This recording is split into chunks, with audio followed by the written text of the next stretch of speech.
My name is Nick Fazio, Chair of the Economic Development Committee for Bronx Community Board 8, and we are calling this meeting to order. It's 7:02.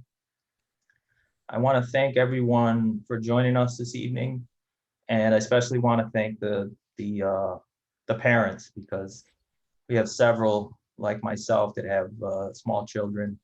And I don't know about you, but for me, this was a tough week to focus on things that took me away from my child. So I appreciate you being here, and I just want to offer just a brief moment of silence for the relatives of the victims that are going through something that I can't imagine.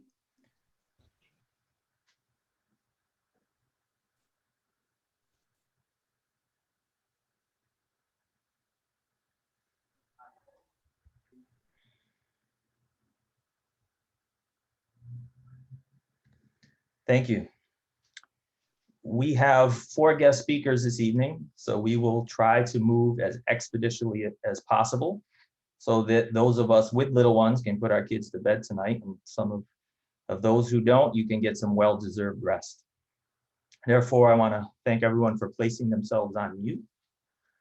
Please wait to be acknowledged by the chair before jumping into conversation. If possible, use the raise hand function. It's always appreciated. Please confine remarks to the pertinent agenda item for the motion that is on the floor.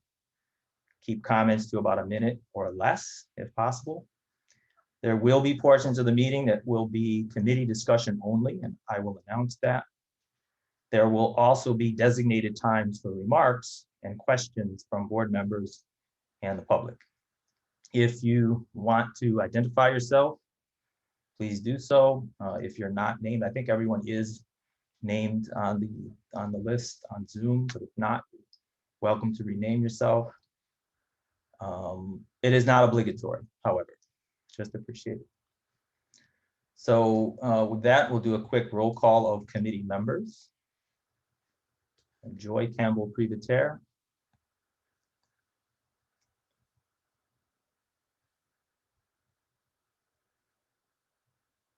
We'll come back. Moses Isema. Present. Julia Gomez. Here. Camila Tepelis. Yeah. Nick Fazio, I am here. And Joy, are you there? I see your name, but I don't hear you.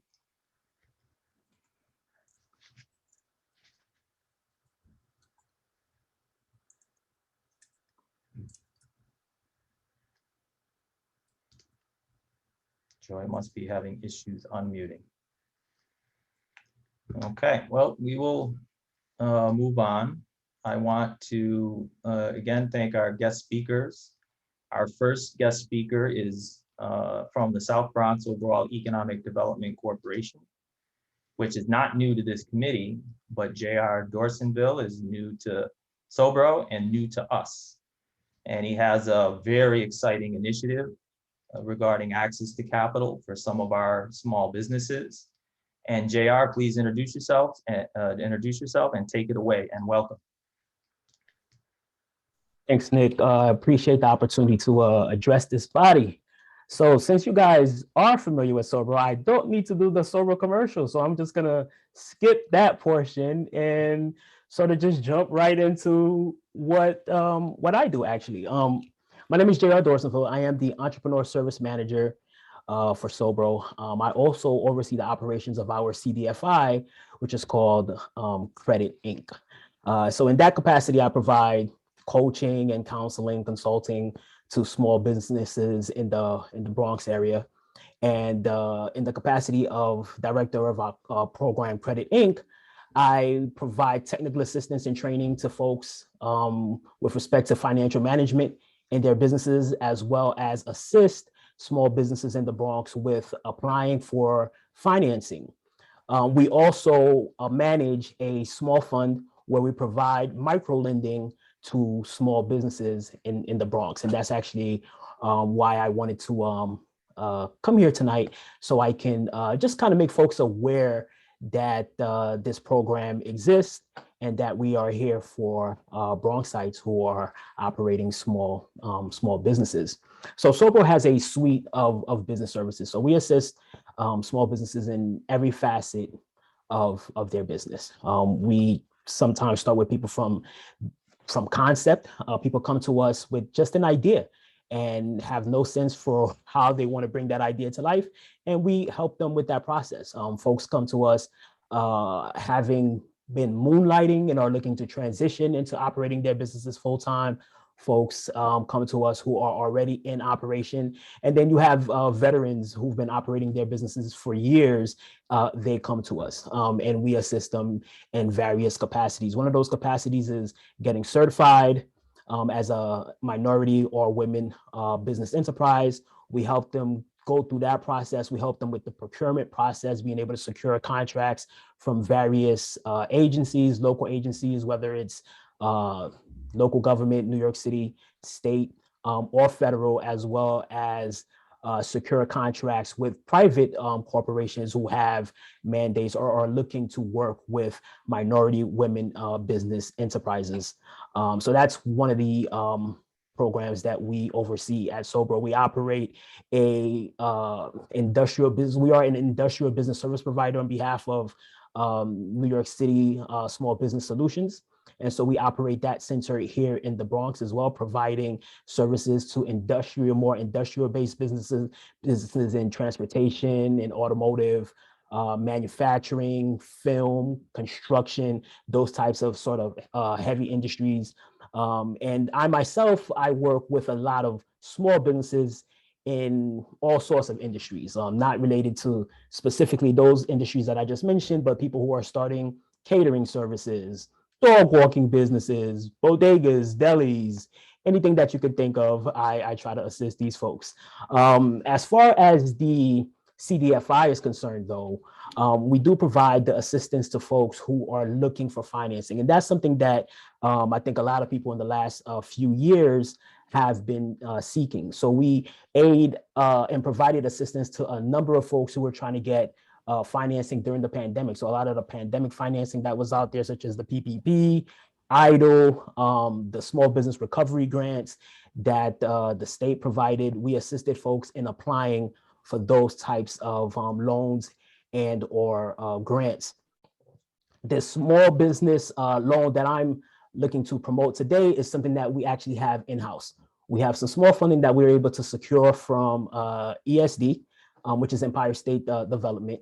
And we're looking to deploy these funds throughout the community. And we are able to lend from $500 up to $10,000 in this particular program, $500 up to $10,000. It's a flat interest rate of 8%. So whether you want $500 or $10,000 is going to be 8%. We're looking to work with businesses who have been in existence for at least 1 year. We want to know that you've been operating your business, that you are generating revenues, because at the end of the day, we want you to be able to support the financing. Okay. We are looking to work with small businesses. So businesses that are less than 15 employees as far as the size of the business. Because again, this is something that's catered to small businesses. If you are a multi-million-dollar business with 100 employees, there are programs that we can assist, help you get financing with, but this program is more tailored to the small businesses. Businesses with less than 15 employees have been operating for at least 1 year. No, not necessarily any revenue minimums or maximums, but we figure if we limit it to 15 employees, been in business at least 1 year, we're going to catch the majority of small businesses who can use a program like this. We expect that the borrower will be able to contribute at least 10% to the whatever it is that they're applying the loan to. So if you needed to buy a van and that van cost $10,000, we expect that you would be able to contribute at least 10% of that amount towards the cost of the van, and then we would support you with the balance to acquire that particular vehicle. You must be independently owned and operated. So you could be a franchise, but as long as you're independently owned and operated. And you must be located in the Bronx. This particular program is meant to help folks throughout the Bronx. Now, in partnership with the ESD, actually, we could lend us these funds out throughout the state, but we're Sobro, right? We're here to assist businesses in the Bronx. And so there are other lenders who are part of this program throughout the city. So we're choosing to focus this program entirely in the Bronx and are looking to help Bronx based businesses. And so my hope is that you guys may know businesses who could benefit from this program, and we'll be able to kind of just spread the word, let them know that we're here to provide the various services that we provide at Sobro, but in addition, for businesses that are looking for financing and can use a few $100s to a few $1,000s, that we're here to provide that kind of aid and assistance for them. So as far as the criteria for, as far as our underwriting criteria, really we're looking at all the things, right? And so we're trying to take a holistic approach to this. So while we do look at tax returns and we do look at financial statements, and yes, we will look at credit, no one factor alone will be a determinant for whether you get or don't get this loan. So there are no minimum or maximum credit scores. We want to be able to look at your credit to see how you've managed your business, how you've managed your personal finances. And if you're somebody who can show us that you are able to manage these funds, be able to operate your business, be a responsible borrower and can support these payments, we're more than happy to extend these funds to you. At the end of the day, our goal is to help small businesses. And so we're not looking to put any limits to who we can assist other than the ones that I provided. Again, it is very targeted to small businesses. But if you come in with a 575 credit score, that's not going to eliminate you from being able to get these funds. But we're going to look at everything. How are you managing your rent payments, right? Do you have a track record of making your rent payments consistently and on time? How are you managing your cell phone and utility payments? We're going to look at all of those things. And if you can show us that you are the type of borrower who will be responsible and can support the loan payments, and show us that you have a small business that you are building here in the Bronx, looking to support the Bronx economy, looking to provide jobs for Bronxites, those are the types of businesses that we are looking to help through this program. And so again, my hope is that you guys will spread the message, let them know that we have this program available, and I'm more than happy to answer any questions should you want to discuss this matter today or going forward. Thank you. Thank you. I'll open discussion up to the committee members. If you have any questions or remarks for JR. Yeah. Yep. Hey there. Sorry, I think I can actually raise my hand, so I'll go ahead and talk. The co-host. Just a quick question for JR. Thank you for that presentation and for that update. On that small business loan program, two things quickly. One, is there a formal name referring to this program? I'm sorry if I missed that. I know you said it's funds. We're calling it the Small Business Impact Loan Fund. So yeah, that's just more of what we're calling it in-house, and I market it as that. So that's actually what we're working with right now. Great. And then the other one is there a target amount you're trying to look? You think you're want to be able to provide per businesses? That your goal is to kind of get around 5,000 or 10,000. What is the amount you guys are targeting? We don't have any specific target amount. I've had businesses interested in coming in and applying for $10,000. Again, we're limited in terms of the total amount of funds available. And so while we are looking at businesses who may want to borrow 10,000, I wouldn't do a ton of those, right? Because that would limit the amount of people that I can help.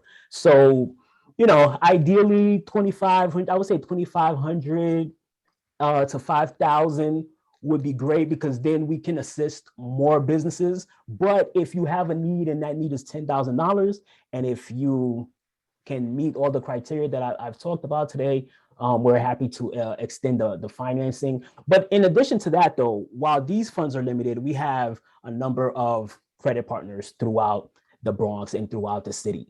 And if we're not able to support you in terms of what you're looking for, because this is what we do normally anyway. So outside of this program, I would help a business who's looking for financing, and I would find partners who can meet their needs. So someone might come in, and if we happen to run out of funds for this particular program, or if their need is greater than what we can provide, or they're not a good fit, we also have a number of partners that we can refer them to who may be a good fit for them. So really there's no limit. If you need greater than 10,000, we're happy to help you out by connecting you with one of our partners.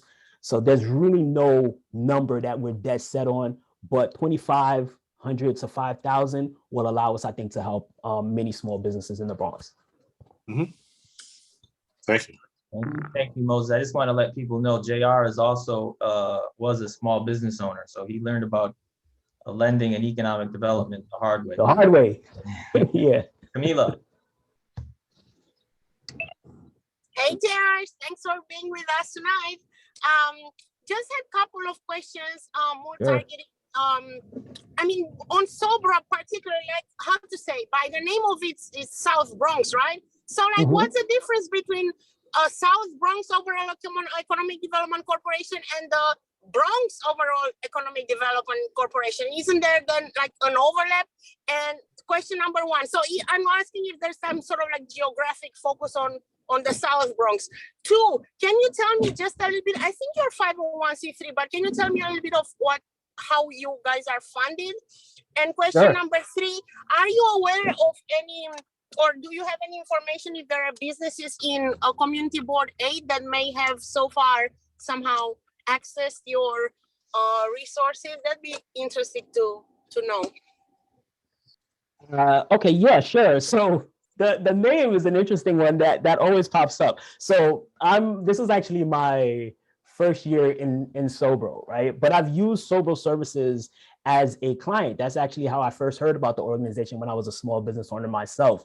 So my understanding is Sobro was around first, right? Because Sobro is a 50-year-old organization. Actually, this year will be the 50-year anniversary of Sobro. And initially, the organization was founded to help small minority-owned businesses in the South Bronx, because I guess back in the early 70s, when this program and this organization was founded, there weren't a lot of services specifically targeting those communities. And so I guess that's how the South Bronx Overall Economic Development Corporation was created and founded on that idea. So now the BODC, which is the Bronx Overall Economic Development Corporation, is actually a program that runs with the Borough President's Office. That program is actually managed out of the Borough President's Office. And so they, for whatever reason, when that program was founded, they took the name Bronx Overall Economic Development Corporation. Now, we do not limit our services to the South Bronx alone. We actually provide services throughout the entirety of the Bronx. In fact, sometimes people from Upper Manhattan come to see us. If they don't find a service provider in that region that can assist them, they'll just come to see us, or maybe they were just referred or heard about our programs. And so I've actually had someone in the last year from Brooklyn come all the way up to the Sobro to see us. And so at the end of the day, our goal is to help small businesses, especially small businesses owned by people of color, right? And so we don't turn anyone away. If we can assist you, we assist you. If we can provide you a direction, someone else that we know can provide the services that are closer to you, if you're in Brooklyn or if you're in Upper Manhattan, we're happy to do that. So yeah, there is a little bit of confusion sometimes between Sobro and BODC, but that's the difference. We are a 501c non-for-profit community based economic and community development organization. We do service people throughout the Bronx. So now my understanding is Community Board 8, that's more northwest, right? If I'm correct? Yeah. So yes, we do have. I do know that we have service folks in that region. I couldn't give you an exact number right now, but again, we service people throughout the entire Bronx, and I know for certain that we also work with small businesses in the northwest region of the Bronx as well. And what was the third question? About funding. How are you funded? Oh, it's yes, all grants, yes. like federal or state or whatever. So we're primarily funded through public grants, and so organizations like the ESD, Empire State Development Organization, we get grant funding from them. We get federal grants, so we operate a number of federal programs. Our Procurement Technical Assistance Center is actually a Department of Defense program. They fund that program. We've operated a Minority Business Development Agency. We don't have that program this year, but that's another federal program. Also, we operate through grants from the city. So we operate a couple of programs on behalf of the city. As I mentioned, our industrial business service center that we operate in Sobro is a New York City Business Solutions program that we oversee for the city of New York. In addition to that, we are and do go out and seek private funding. And that's something that I know that the executive team here at Sobro has taken the challenge upon going out there and seeking funding from the private sector as well. So right now we're primarily funded through public grants, and then we do have some private grants that we go out and secure as well. Thank you. Yeah, no, thank you so much. I was just wondering because there are a couple of money that was given recently, you know, to develop like, you know, Moat Heaven or whatever, and it didn't go to you guys. So it went to, you know, Third Avenue B or the Chamber or whatever. So that's what, you know what I mean? So I'm like, how come it didn't go to Sobro? If I may. Yeah. So just JR, maybe you could just really quickly explain the CDFI, because this was ESD money. Initially, ESD was designated the procurer of these funds through a federal program, which was part of the American Rescue Act. And then it developed into this CDFI and trickled down to Sobro. So could you just tell people, like, give us a quick, for people who don't know what a CDFI actually is and what it does? Sure. So Community Development Financial Institutions. So right, that's the acronym, Community Development Financial Institutions. And that is a certification that is actually bestowed upon us by the Department of Treasury, right? So the Department of Treasury will certify you as a community development financial institution. And what those organizations are organizations such as ours, and they could be banks in the private sector as well. There are some private sector banks that have that designation. And those institutions, whether private or public, are mandated to provide banking and financial services to communities that are being underserved. Right. So most CDFIs will operate in communities like the South Bronx or communities such as that throughout the country. And in this case, ESD receives funding or may receive funding from the federal government, and then they disperse those funds throughout the CDFI community in New York. Now, New York, I believe New York has somewhere around maybe 80. I believe New York might have like over 80 registered CDFIs. And that is such a great thing, because even I remember looking over into New Jersey to see how many, and New Jersey maybe has 15 or so. And so the state of New York has about 80 of these CDFIs that exist throughout the entire state. There are a number of them here in the boroughs to provide services. And so the CDFIs will provide services such as mentioned, technical assistance, where they assist folks who are applying for financing, will walk them through the process. And that need exists. Like there are many of people who are out there looking for financing and don't really know how this process works. And so our job is to try to help and prepare those folks before they walk into a banking institution, to get all their documents in order, to have a game plan for how they're going to use those funds, to help them get their, to help them learn how to manage their businesses financially before they even have to walk into a bank. And so a lot of CDFIs provide those types of services, in addition to being able to provide funding when necessary. So many CDFIs can lend directly to individuals. In this case, this particular fund was sponsored by ESD, but sometimes the federal government also will disperse funds to CDFIs through grants. Obviously, you have to apply, and it is a competitive process, which is why there may be funds available for a particular program in a particular geography, but there are a number of organizations out there competing for those funds. And so we're just one of many organizations. So yeah, sometimes we may get it, and other times another organization may get it. But as long as everyone is working towards the improvement and the betterment of the Bronx for Bronxites, I think that's fine. We'll continue to compete for those dollars, but if they go to another great organization who will do similar work, I think at the end of the day, we all benefit from that, and we'll be more than happy to share those funds.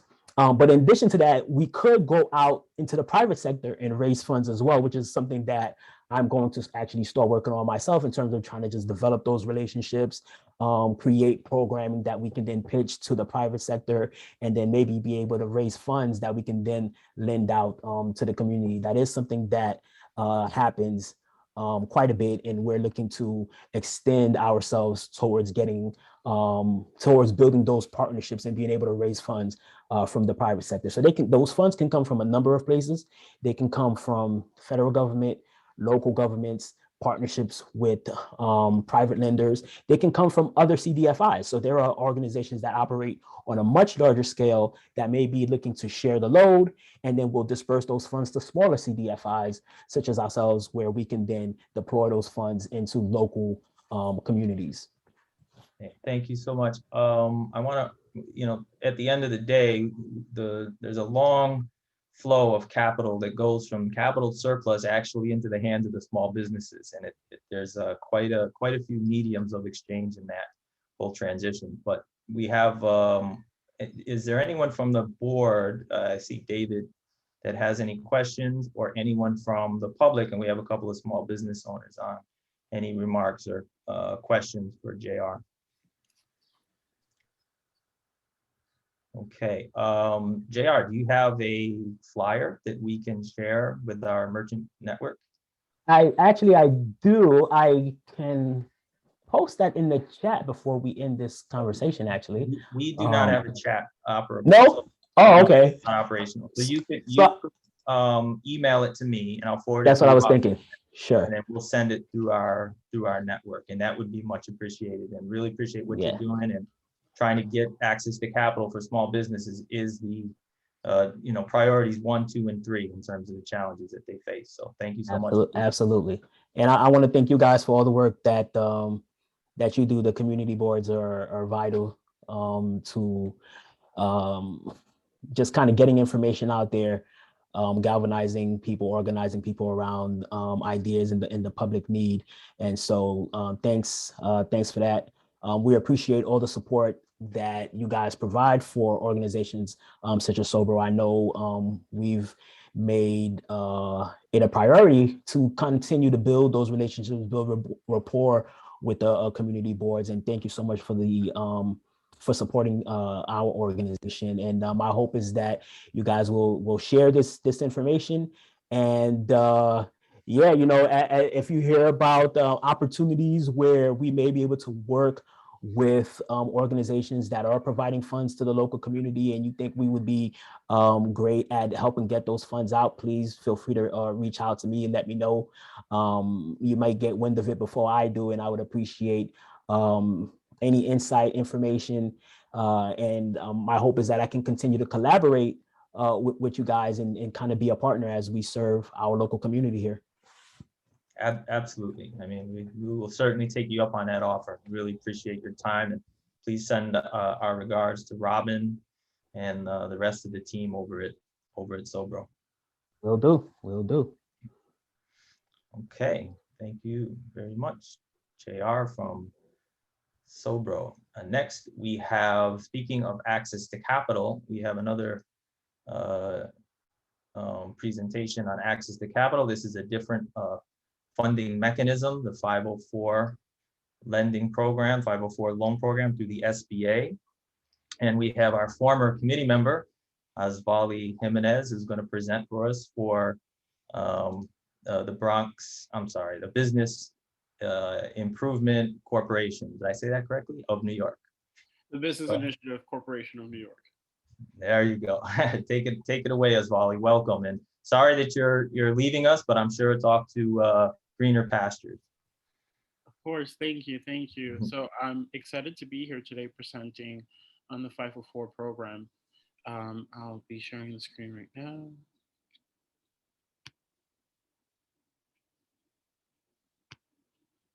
Bear with me.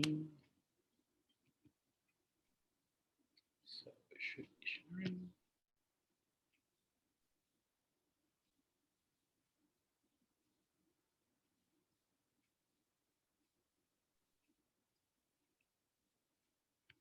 So welcome everyone, and nice to be here today and be presenting on the 504 program. We are the Business Initiative Corporation of New York. We've been in exception for about almost 25 years next year. We are a certified development company, a CDC. So we are licensed by the SBA to administer loans for the SBA 504 program. There are additional loan programs within the SBA, but we particularly focus on 504. So if you have heard of additional programs like the 7A or the IDL, or during COVID recently, the PPP, those are additional programs that are provided by the SBA, but sadly we are not licensed to offer them. We are only licensed to offer the 504. So we are a CDC, and we are a market program. We package and process loans, and we close loans and service loans. So that's what we do specifically. We provide a fixed rate, long-term financing for businesses that are in need of real estate, equipment, new buildings. We only do commercial real estate, so the location has to be 51% owner occupied in order for us to qualify to do a loan.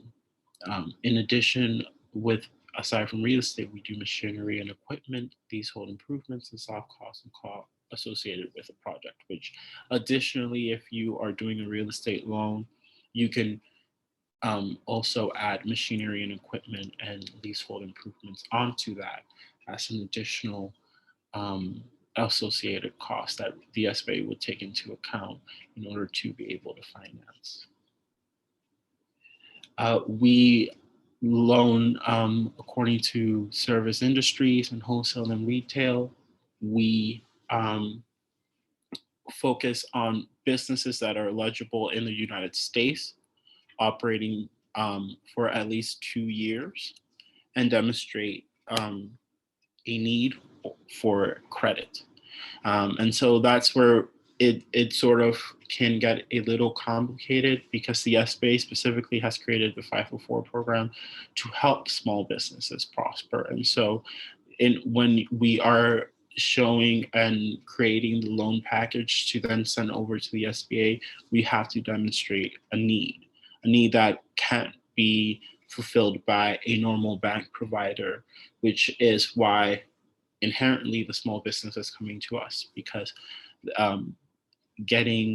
we will work with a bank, but getting line credit from a bank initially sometimes can demonstrate to be difficult for certain companies. And so we are more of a organization that holds the business's hand throughout the loan process. So we are also working alongside a bank, but in addition to that, we also will be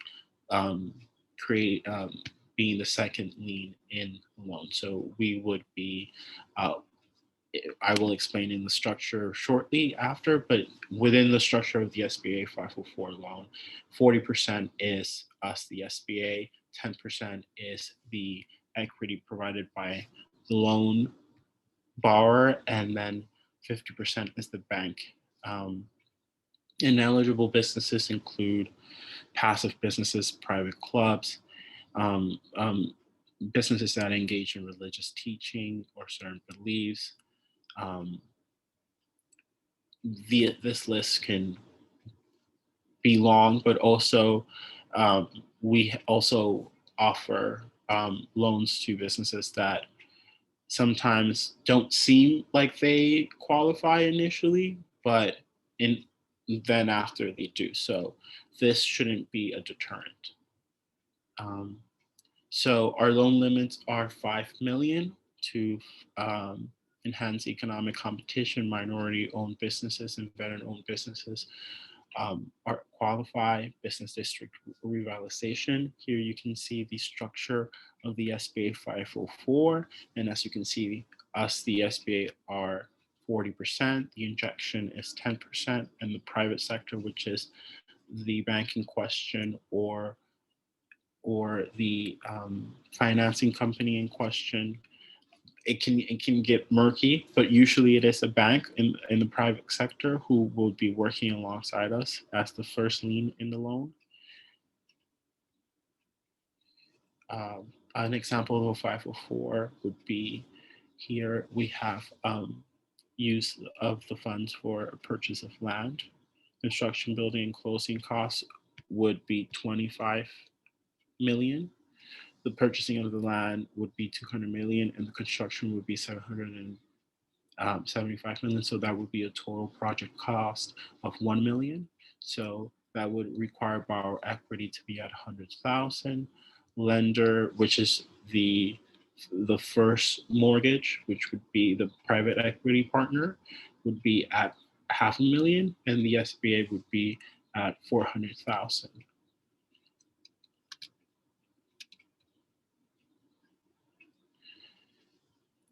So we do work with new businesses, but we hope that the business can provide 2 years worth of taxes.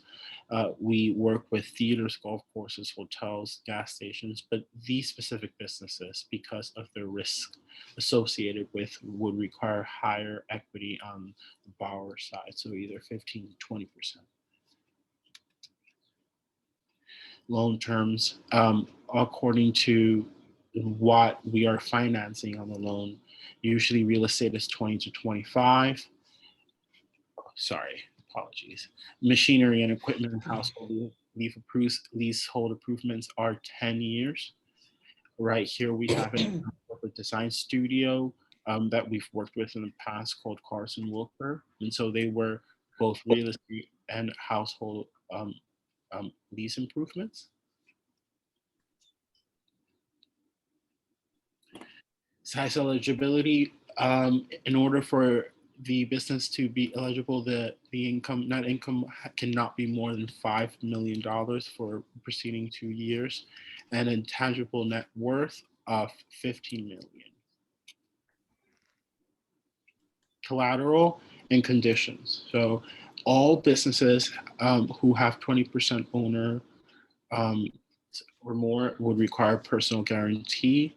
That also includes life insurance may be required, spousal guarantees are not, and other collateral suitable to the project that the SBA deems required in order to prove that risk is low and that we can proceed with the loan.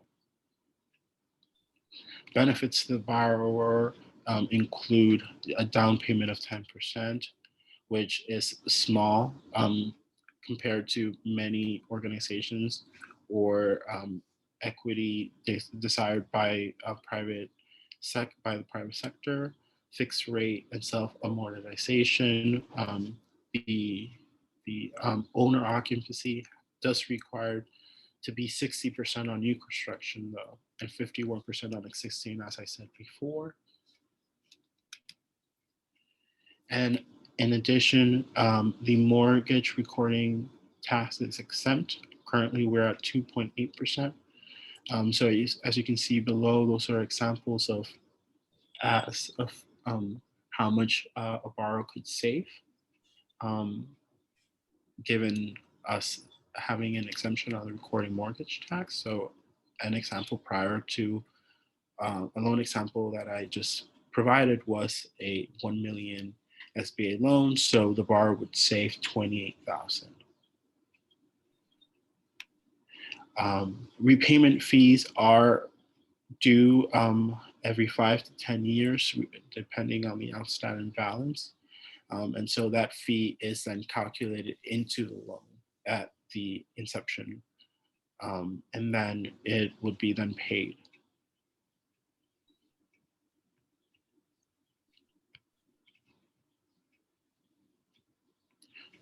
We do focus on job creation. We are a CDC, an Economic Development Corporation. So part of our job also is to provide economic development in the Bronx.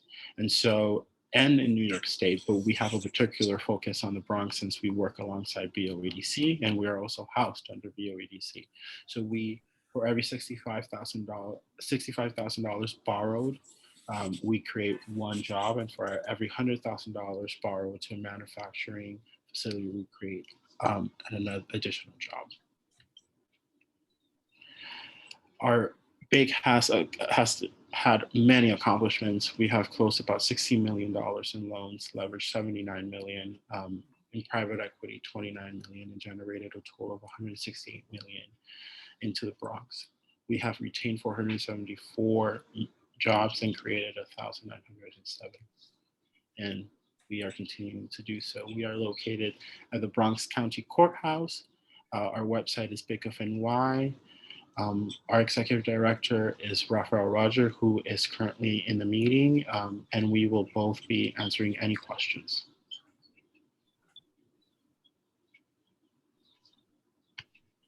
Thank you.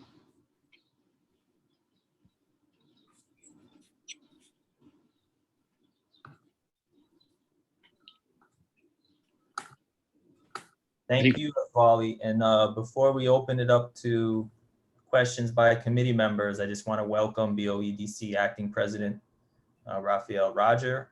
Hi, Rafael. How are you? I am good. Apologize.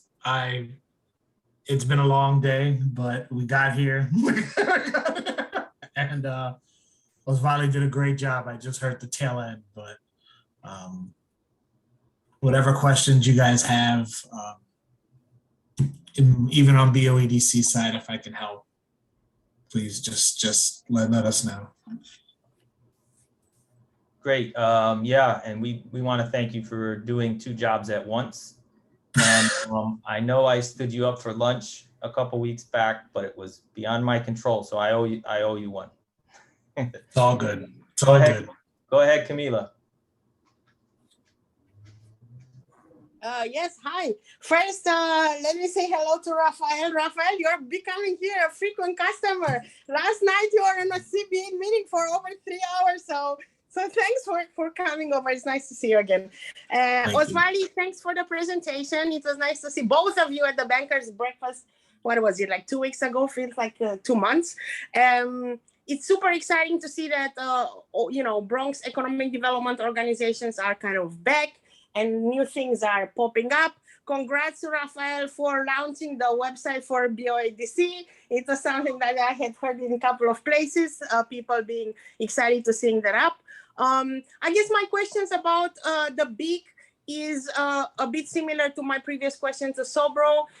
Basically, if you are aware of businesses in our community board that may have benefited from your programs, that would be very interesting for us to know. And just like a structured question, I see that the BIC board is different than the BOEDC board, which kind of makes sense. But if you could just kind of explain a little bit how like the boards get I guess formed, because it's a bit confusing since BIC is under BOEDC and kind of who runs what. But I know that now Rafael runs everything. But if you could give us a little bit more structural information, I would appreciate it. Ozzy, do you want me to? Yeah. I can talk more about the BIC board more than I can the BOEDC board, because that was an inherited board for me. For BIC, what we try to do is there's a formula. The SBA actually kind of tells you what your board needs to look like.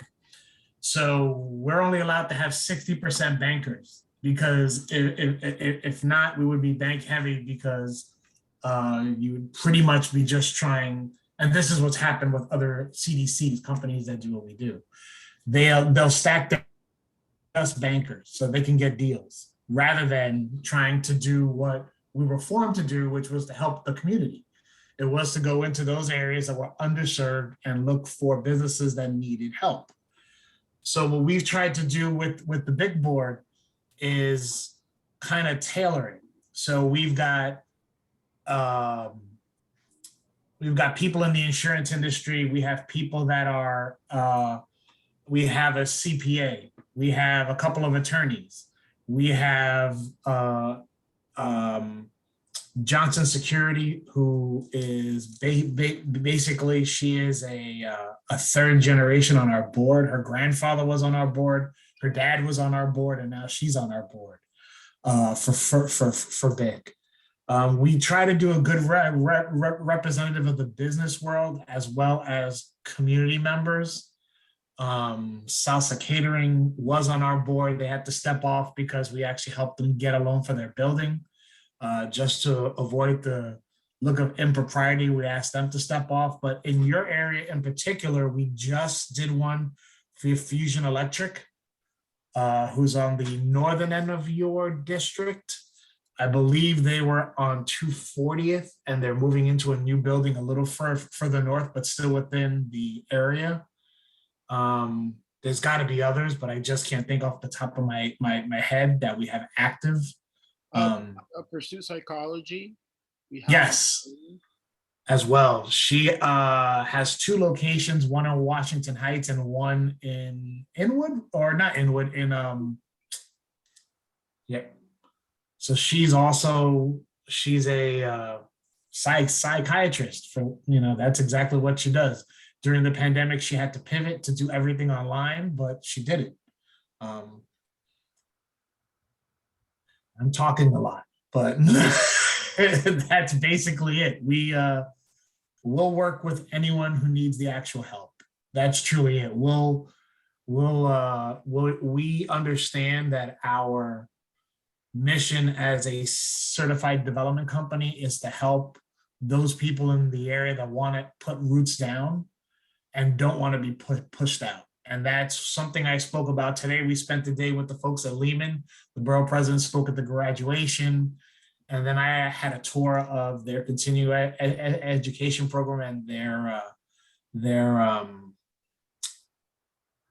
their facility, both on Fordham and on the campus for small business. So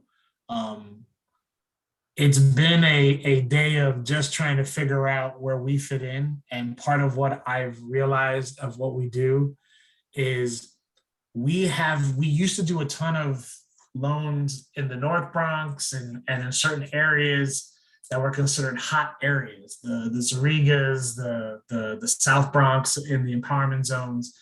And now we're realizing that those areas, the bigger businesses are in, and we're starting to do loans on the outskirts of the city, up on 233rd, on one side and way out. And it's because those are what's affordable to people who are in that mid-range.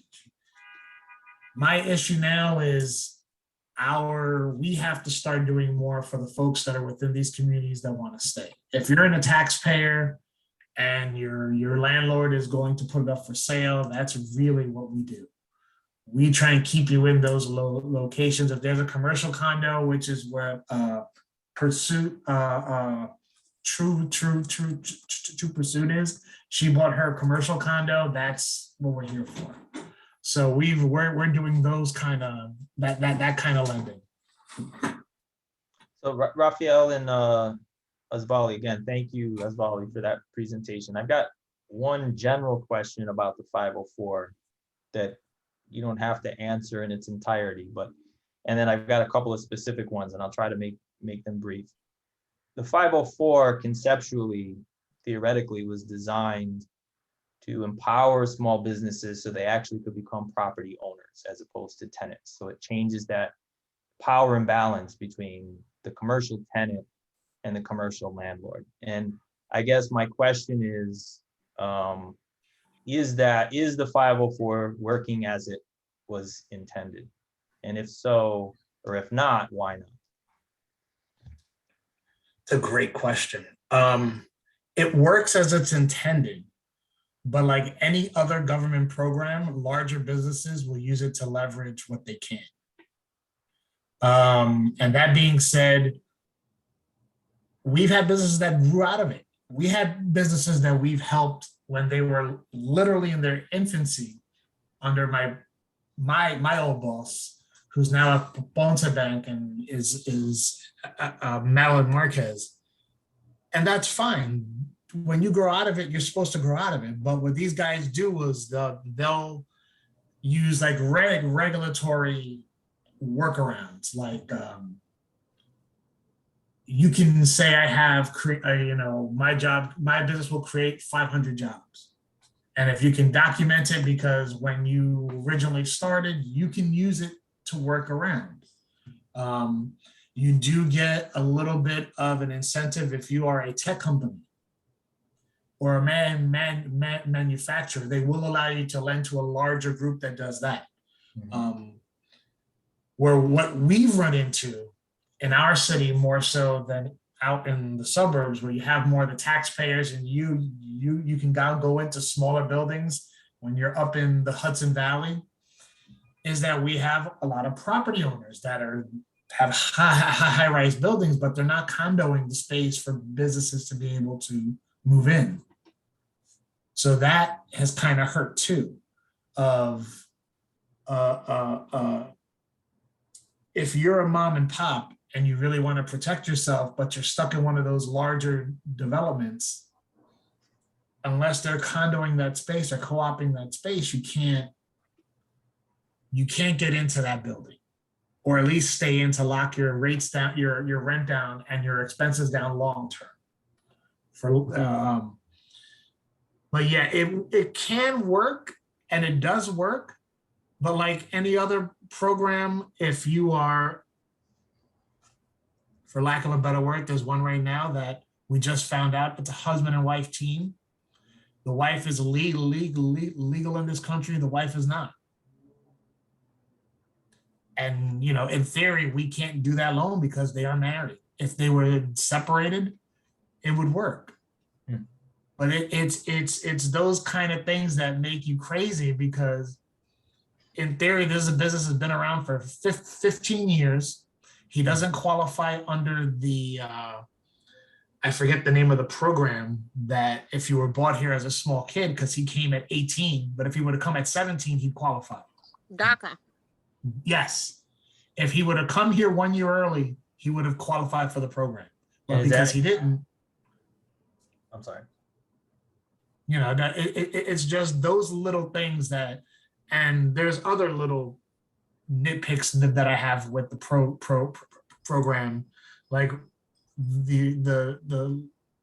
but for the most part, it should work the way, if your business is ready to take that step and be able to lay down its foundation, it should work. Is that an SBA requirement? You know, legal status, or your spouse's legal status? That's SBA, right? Yeah, so if you're married, or you have to have a green card. Right. So I got some other specifics, but I don't want to get too into the weeds with people that are interested. I think like the biggest takeaway for the businesses and business owners that might be on is that if there's an opportunity, that there might be an opportunity through the 504 to actually own the space that you're currently occupying. Again, it's 51% ownership, but I think I have a little issue with that. I would love to see them change that legislatively to a lower number. But just last one, could let's say theoretically, could I go on, like for the 7A, I can go on SBA and I can just go on lender match, right? And can I do the same thing with a 504, or do I have to go through BIC or another comparable organization? So there's only 2 of us that are licensed within the state to do it. And there's a third person that can lend within New York City. Okay. So yeah, there's only 3 of us, but you can go through lender match. Right. So they'll send me to one of you. Okay, got it. Are there any questions from any of the community members, business members, or community board members for Raphael or Asvali?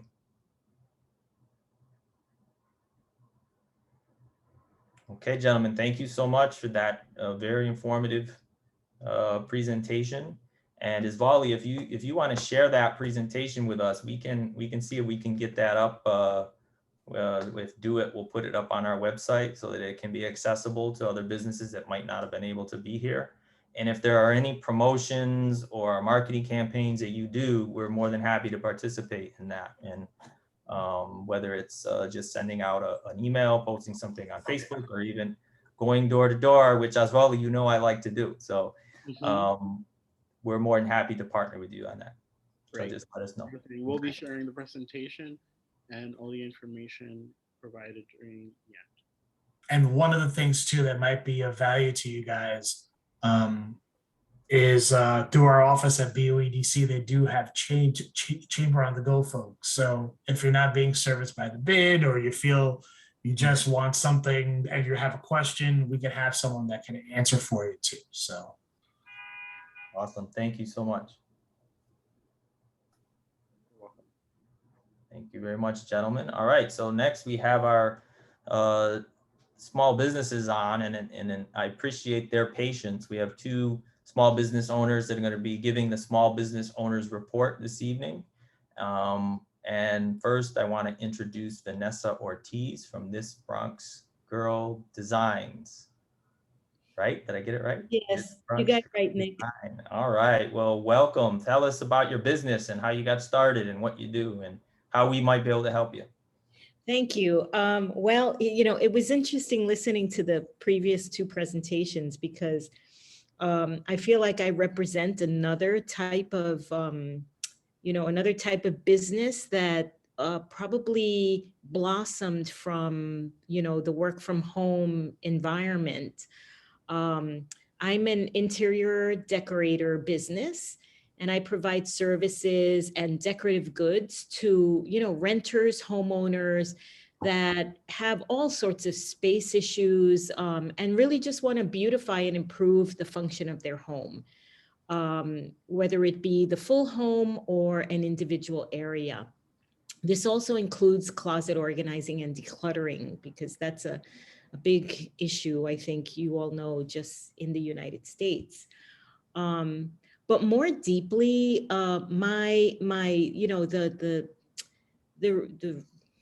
reason of existence of my business really is to bring peace and good energy into homes in order to help people, achieve the fullness of their home life, and to create greater connections between the home and the community, and the larger, broader picture, whether it be the world, and just peaceful existence. And I believe that the way you live and the constraints under which New Yorkers and Bronxites live really impacts health and overall stress levels. So the reason for starting such a business was really to reach the person that cannot hire a high-end interior designer. It was just to be like the person that's just going to help you with small things in order to make strides so that your home life can be more pleasant, more healthy, and more peaceful. I think that I represent, it's really interesting from the first two presentations, because I think I represent what's called now the portable business. That's like, it could be an individual or two that work from anywhere, because it doesn't require brick and mortar. It doesn't require a car even. A lot of what I do is visiting a home and then designing online, and then maybe revisiting the home for measurements and things like that. But so much can be done virtually now.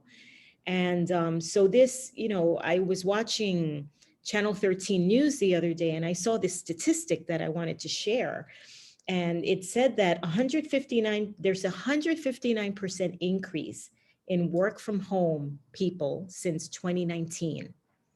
And I think that we take for granted that that 159 increase is people that don't want to return to the traditional office. That increase is also people that were on the cusp of retirement or had a side gig already and decided, like, I'm going to make this work, like I'm just going to go for it. And I think that COVID really started that. I'll share a little bit of the history of how I started this. Like many professionals, I had a full-time job. I was pretty satisfied with it, I guess. Like, I had my frustrations and, whatever. But when COVID started, everything changed. I traveled a lot. There was no more travel. I met my colleagues at the office. We used to have team meetings, no more of that. So, I had a lot of alone time. I live in an apartment here in Spuyten Duyvil in Riverdale. And, I was just faced with myself. You know, like I think all of us had this same situation where it's kind of like one of two things. It's like, you know, an interior decoration perspective, it's like you're looking at all your walls and like, does this really work for me? You know, like, can I really set up a desk here? Can I really work from here every day and be happy and satisfied and thrive? And then the other thing was the bigger picture of, you know, is this really where I want to be? You know, is this making me happy? If I died tomorrow, like we were seeing on television, all, you know, all of these bodies in trucks and blah, blah, blah, you know, like, would this have made me happy? Would this way of working, this place that I work, have made me happy? So, and then Black Lives Matter happened. And for me, like that, like changed my perspective around and empowerment and like, who am I as a person of color in the world, in my community? And I just, oh my God, Nick, I love that. You know, so that's really what propelled me to start my business. It was just, I said, now or never. This is what you've been planning to do as a retirement plan, make it happen. So I just launched into like the website. I reduced my hours in my full-time job. And I just said, I'm just gonna go for this plan with the idea that I'm gonna be a different kind of designer. I'm gonna focus on sustainability and reaching the regular person. It's not gonna be like, buy this, buy this, buy this. It's gonna be more like, use what you have. Let's not contribute to the landfill. Let's stay away from plastic. So there was this whole, I had this whole, you know, climate change, environment, sustainability angle to the business, which I think sets me apart from traditional interior decorators who just kind of promote the rich, the $179 a square yard for, you know, to reupholster your sofa, when like I know perfectly well that there's a great upholstery place in the South Bronx that is happy to do this for a fraction of the price. So that's really, you know, the background of the business and the rationale. And so, you know, in 2020, I launched it and I had it was all word of mouth. Everybody was looking for a work from home situation. Everybody was struggling with kids that couldn't go to school anymore. I don't have the space, whatever. And like little by little by little, I started helping people with navigating, you know, how to best use the limited space that you have, especially people that are renters. So that's how I grew, if you could call it like big growth. No, I don't have as many clients as I'd like, but you know, I accept that a small business always starts out pretty small. I want to share some of my challenges, you know, because Nick offered me some suggested things to talk about, and I'll just share the challenges. You know, my first challenge was my business name. You know, like I've always identified as a girl from the Bronx, you know, like I have done global work. I was in the military. I was a humanitarian professional. I've been in multiple countries. And when I tell people that I'm from the Bronx, everyone knows exactly what that is. And it gives me a kind of a gravitas. Like I'm short, I'm female. And when I would tell people I'm from the Bronx, it would be like, whoa, you know, this girl is tough. You know, you would not believe. Even in Liberia, the guy said, you know, that during the war, there was a bar that was called the Bronx. And only the elite tough guys could get into that club. And I'm just like, you're kidding me. So, you know, like I really identify with being from the Bronx. I'm proud of it. I grew up in the South Bronx. I've traveled around the world and I'm still coming back to the Bronx. And I wanted that in my business name.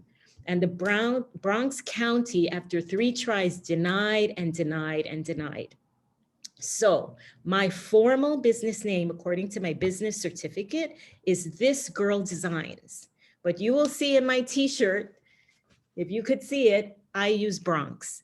And until somebody comes and slaps my hand or finds me, I am using that name because I'm like, okay, my business certificate can say whatever, but my website says the Bronx, whatever, because that's who I am and who I want to represent and who I want to serve, to be honest. You know, I want to show that we have these types of services and this type of expertise here in this borough.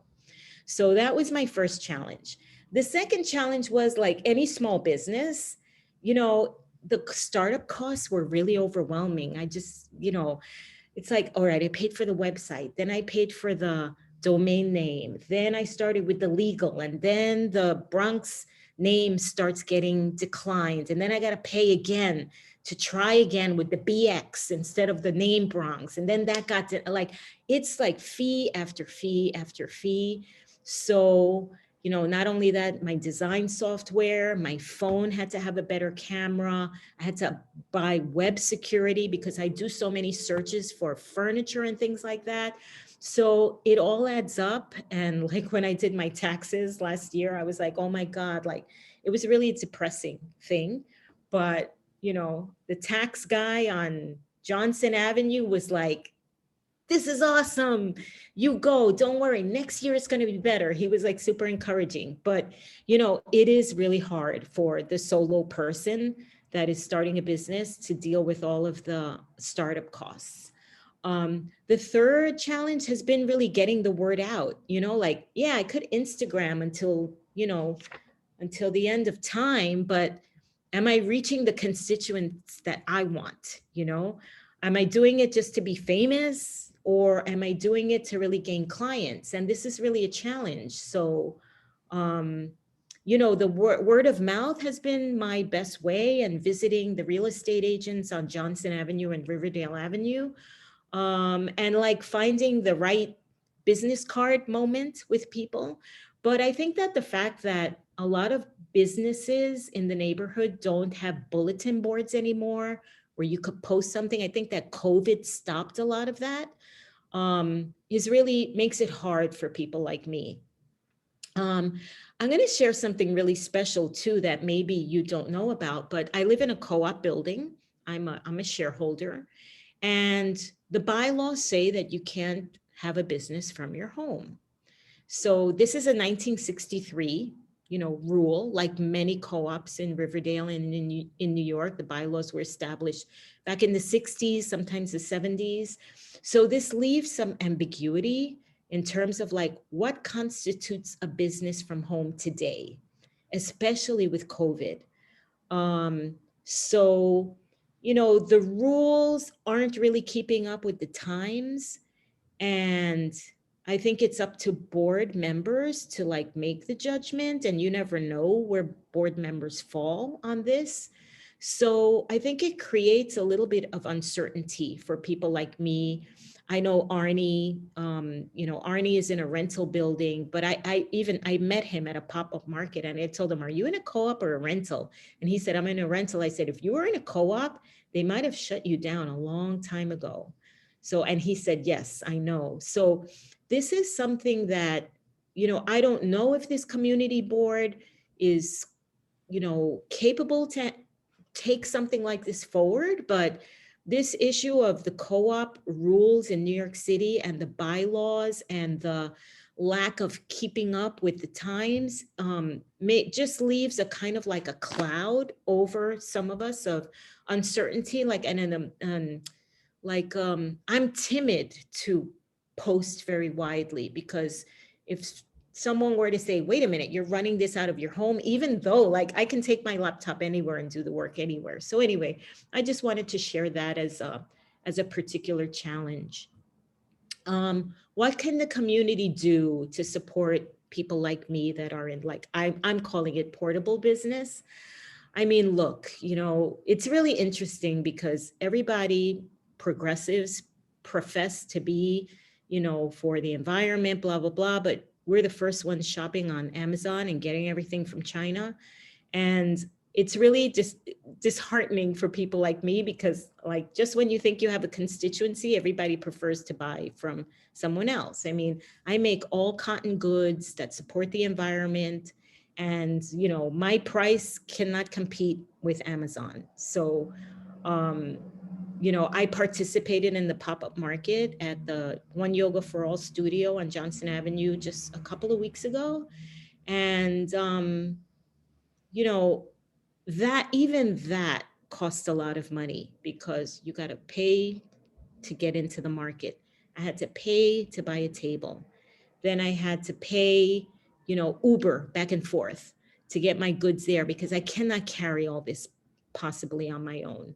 So it ate up about 25% of what I would have sold, you know, and then it's a gamble if you're going to sell. So I don't know. I guess I would say maybe some things that the community or the community board can support or look into is, you know, can you offer local entrepreneurs free press in the local paper for like a month or two, you know, maybe just 3 months? Is there a way to cover, like maybe just some kind of grant to cover the opportunity for us to participate in flea markets, farmers markets, pop-up markets, because that all costs us money.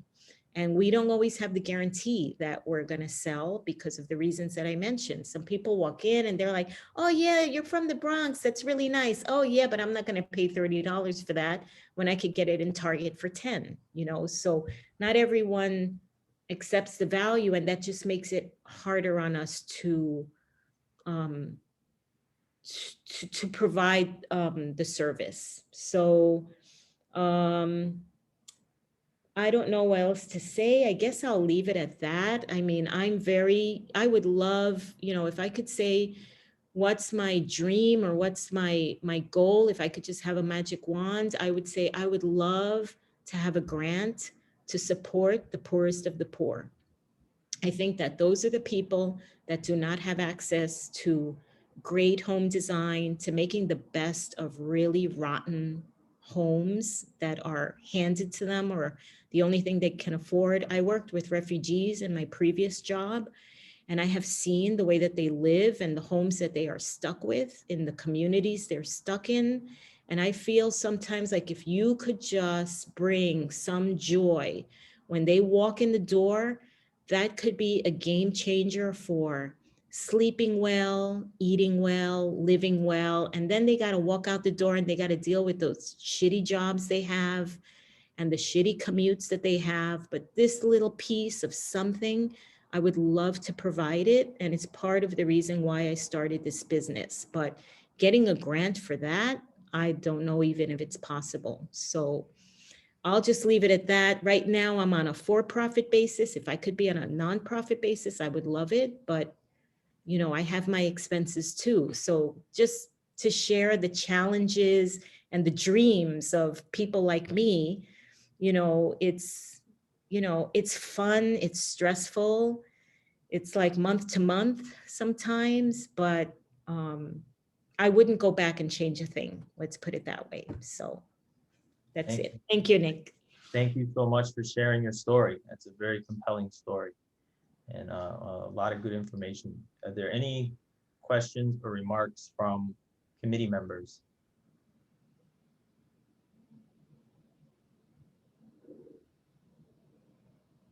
I see Camila's hand up. Yes, Camila, you have the floor.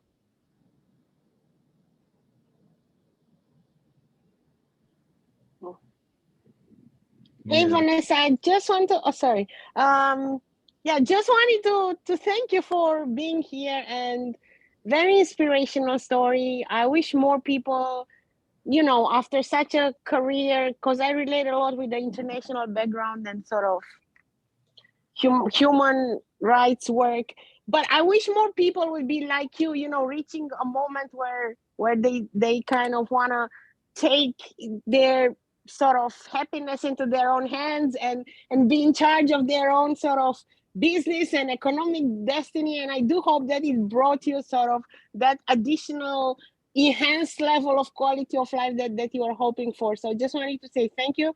I'm inspired in diving myself, and I think I was at a business level, I was very intrigued and a little bit puzzled about what you just said as far as COPs not allowing you to register your business as to your home address. I mean, there are so many individual businesses that are home-based, quote unquote, right? Like you can be a consultant, you can be a designer, you can be a whatever, a makeup artist, so many. So I'm a little bit intrigued and puzzled. I don't know, maybe Nick would know more or somebody else.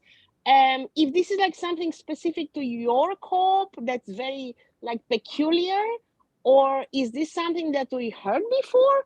I mean, because you're right, in the era of COVID, I mean, this seems so obvious, right? Like that, of course, you would have your business if you're a writer, if you're whatever, like home base. So, and there is a high level of home ownership in our general area. So I just wonder, I don't know. Nick, No, may no, you know more? No, I don't, but you're right. I mean, those are all good points. I mean, I would assume that each individual co-op will have their own specifics in their bylaws, and they will be interpreted as such through their prevailing boards.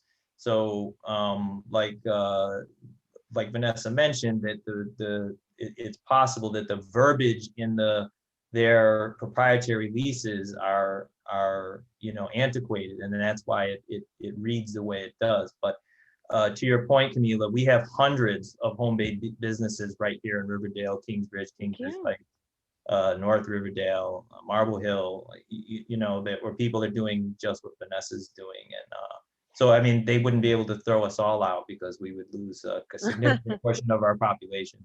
So I don't think you have anything to worry about, Vanessa, but it's definitely an interesting sort of fissure or gap or inconsistency of what's happening.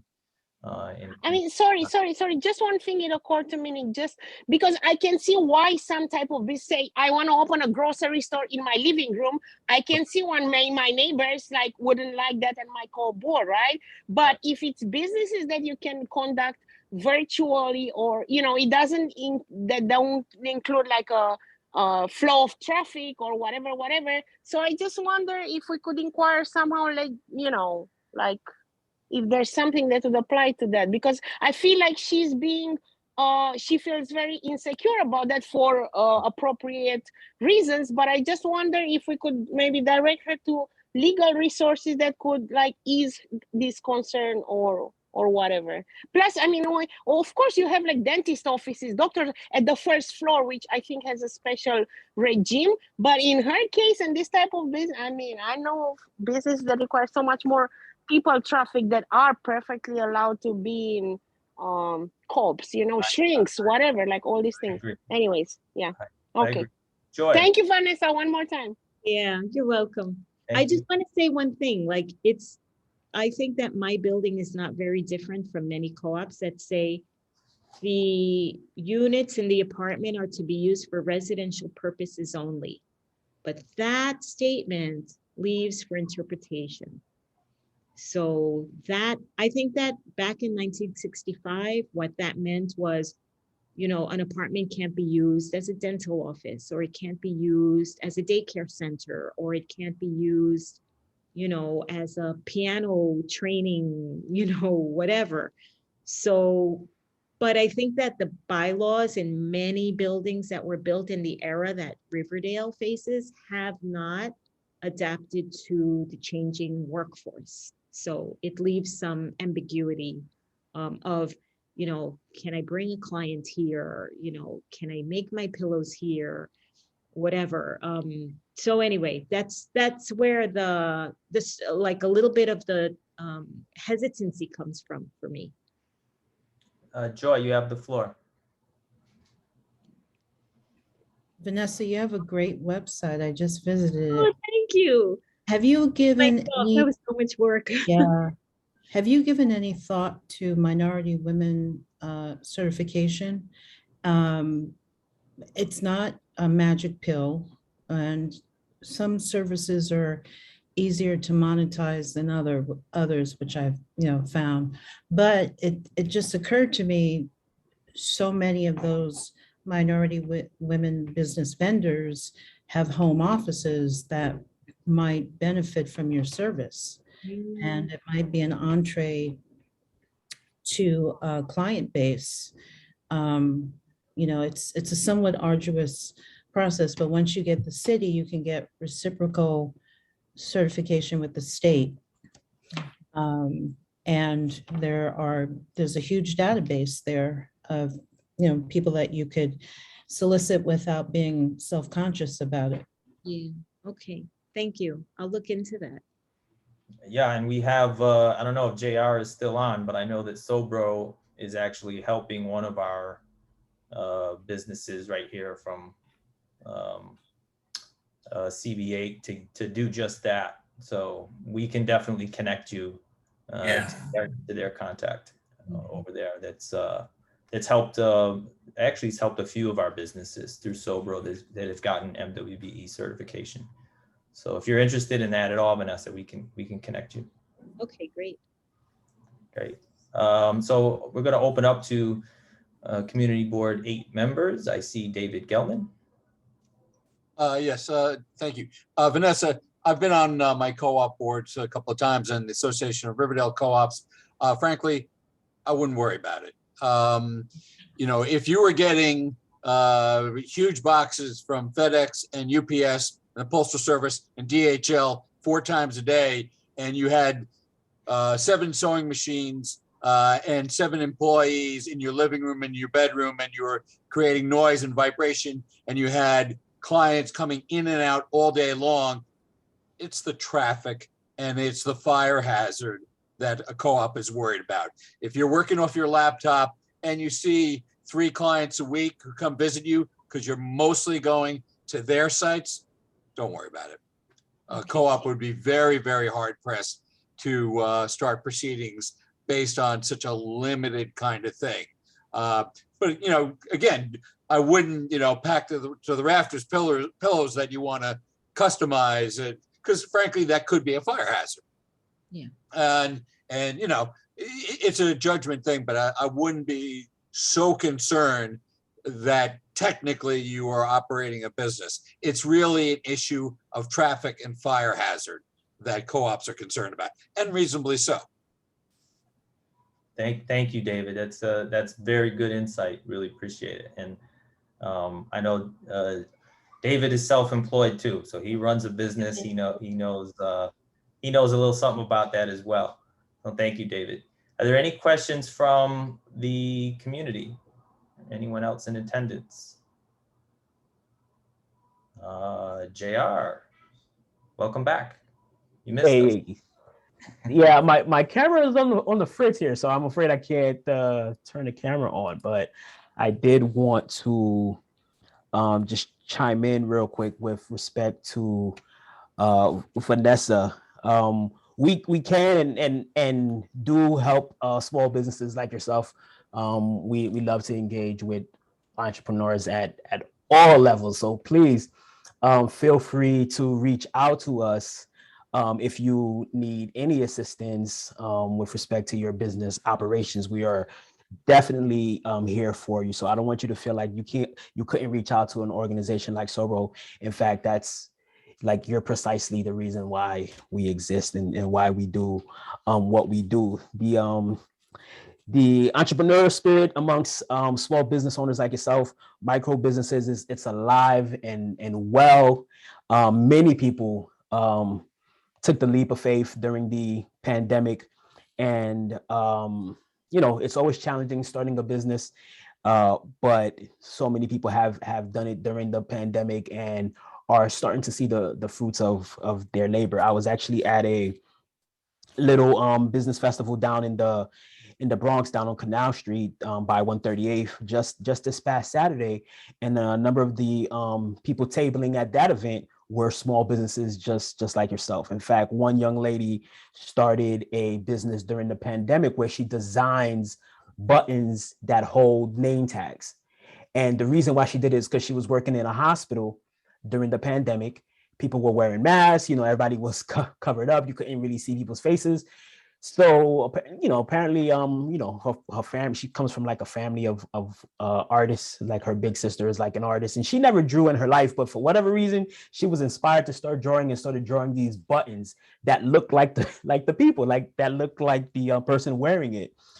She paints them on wood, affixed magnets or pins to them. People can attach them to their clothing. And they're very beautifully done. I wish I actually have one right here, but I can't show you because of I'm having camera issues at the moment. But these things go for $35, $40, right? So I just wanted to kind of highlight that. And she's done so well that she actually left the job, and this is now her full-time gig. right? And she started this business during the pandemic. And yes, these are buttons. So imagine a button affixed to your shirt, but imagine it looking like you. It was painted, hand painted to look like the individual who's wearing it. They're going for $35, $40 a pop. She started this during the pandemic, left her job and does this full time. This is what's paying her bills, and she's looking to grow this business. So I just wanted to let you know that again, the spirit is alive and well. People are doing it and they're having success because they believe in what they're doing and they're taking action. And we are here for you as you seek to continue to grow your business. You said about the entrepreneurial course, the startup course being overwhelming. We can certainly talk about that. Usually what I will advise folks who are starting small businesses like yourself, who are looking to try to go full time, is to, because starting a business, what a lot of people don't understand, it starts way before you actually start selling your product, right? And so game planning is a part of it. And so the cost may be high, but you start to put away, right? You start planning for what those, so you find out what those costs are going to be, and you start planning a year, 2 years in advance even, and you start saving money and putting money aside with the expectation that you will have to incur these costs. That way it isn't so overwhelming by the time you're ready to launch, right? So that's one way to kind of start, thinking about it. Price is not an issue. Don't compete on price is what I would advise, right? Compete on the value that you provide to the people that you are serving. Like I said, this young lady, she sells these buttons for $35, $40 a pop. And her story was so amazing, I was compelled to buy one, right? And so don't compete on price. You're great at what you do. You provide a tremendous value.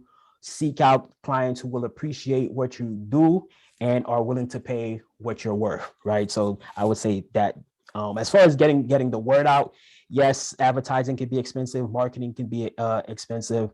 What I would say is focus on your target community, the target market that you're going after, and be very particular about the marketing that you use to attract these individuals, right? Don't go out there trying to put advertising in every place, because every place isn't for you with respect to marketing. Figure out who it is that you actually serve, and then be very targeted and particular about how you communicate and talk to them, right? So even social media, people go on social media and they think I'm trying to talk to the world. No, you're talking to a very specific community on social media, right? You have a very specific message that you're trying to put out there.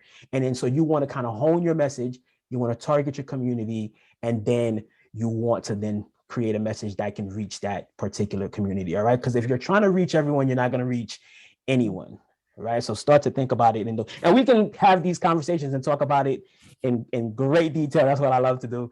So please feel free to reach out, come see us down in SoBro. We're happy to do it over Zoom or Teams or whatever it is that you use these days to talk to folks. And we can help you continue to develop, build, and grow your business. I will send an email with and connect you all together, and also I think that maybe JR, you should reach out to Raphael and Asvali about getting this business owner you mentioned that makes buttons some manufacturing space, so we could actually get some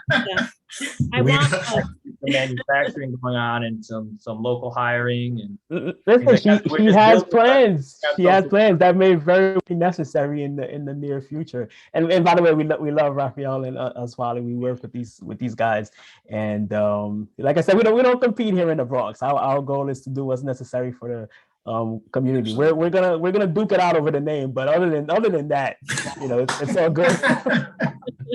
It's the right kind of competition. So, exactly.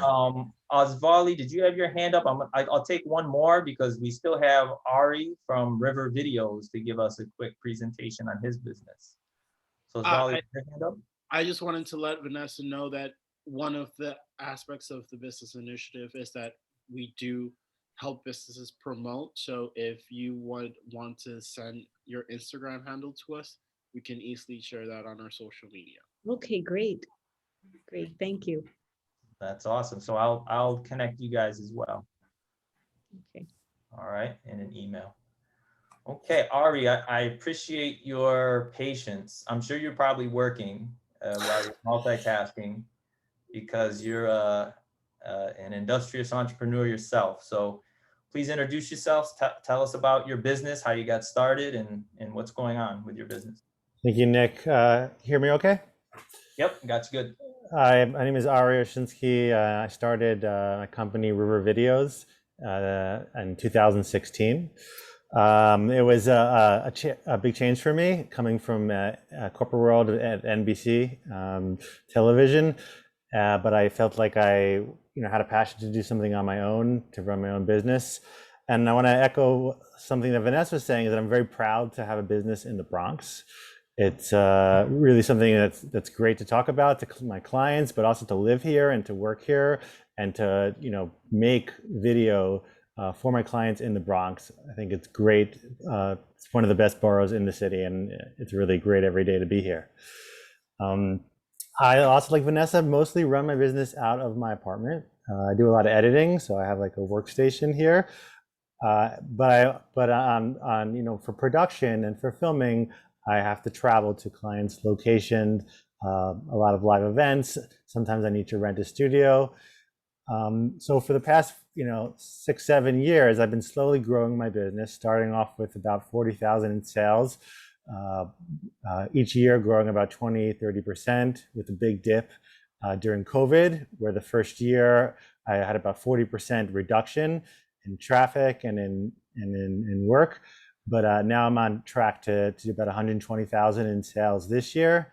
And so I consider that a 20% increase over last year, which is a big success for me. And I'm very happy with the direction of the business. My business specializes in videos at reasonable rates for small business and nonprofits. Coming from the big corporate world of NBC, I learned a lot of things about doing things efficiently. And so I've been able to bring that type of work ethic and attitude toward working with smaller clients to give them the same level of service, but a reduced cost than what they would pay from like a boutique provider. Really had a lot of success in the business. Nick has helped, especially with helping me find funding through the PPP, helping shepherd me through that process and keeping my business afloat during the hard times. And there have been a few challenges that I was hoping to talk about today.